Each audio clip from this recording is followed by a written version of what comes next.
Let us go then, you and I, when the evening is spread out against the sky, like a patient etherized upon a table.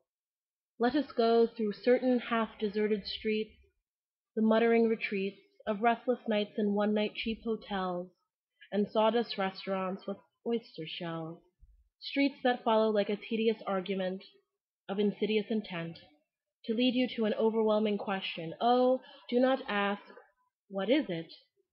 Let us go and take our visit. In the room, women come and go, talking of Michelangelo. The yellow fog that rubs its back upon the window pane, the yellow smoke that rubs its muzzle on the window pane, licked its tongue into the corners of the evening, lingered upon the pool that stands in drains, let fall upon its back the soot that falls from chimneys, slipped by the terrace, made a sudden leap, in seeing that it was a soft October night, curled once about the house, and fell asleep. And indeed there will be time for the yellow smoke that slides along the street, rubbing its back upon the window pane.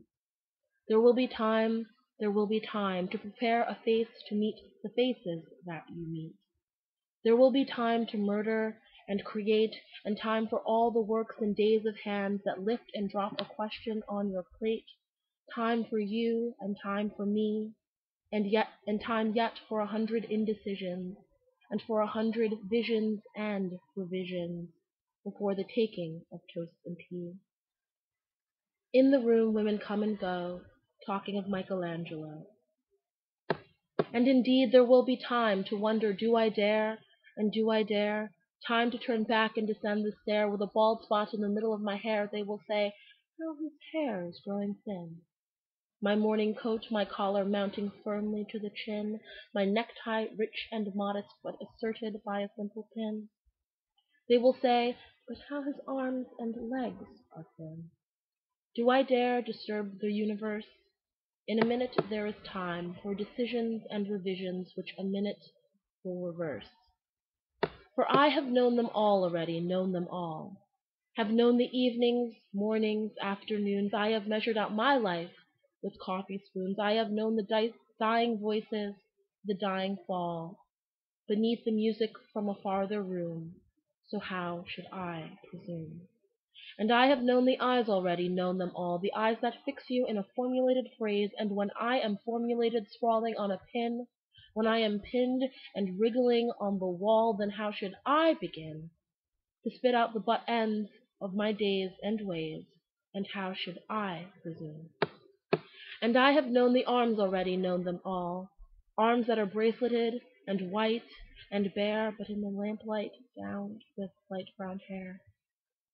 It is perfume from a dress that makes me so digress. Arms that lie along a table or wrap about a shawl, and should I then presume? And how should I begin? Shall I say, I have gone at dusk through narrow streets, and watched the smoke that rises from the pipes of lonely men in shirt-sleeves, leaning out of windows? I should have been a pair of ragged claws, scuttling across the floors of silent seas. And the afternoon, the evening, sleeps so peacefully, smothered by long fingers, asleep, tired, or it malingers, stretched on the floor here beside you and me. Should I, after the tea and cakes and ices, have the strength to force the moment to its crisis? But though I have wept and fasted, wept and prayed, though I have seen my head, grown slightly bald, brought in upon a platter, I am no prophet, and here's no great matter. I have seen the moment of my greatness flicker, and I have seen the eternal footman hold my coat, and snicker, and in short, I was afraid. And would it have been worth a while, after all, after the cups, the marmalade, the tea, among the porcelain, among some talk of you and me, would it have been worth while to have bitten off the matter with more than a smile, to have squeezed the universe into a ball, to roll it towards some overwhelming question, to say, I am Lazarus come from the dead, come back to tell you all, I shall tell you all? If one, settling a pillow by her head, should say, that is not it, that is not what I meant at all, that is not it at all? And would it have been worthwhile after all? Would it have been worthwhile after the sunsets and the dooryards and the sprinkled streets, after the novels, after the teacups, after the skirts that trail along the floor?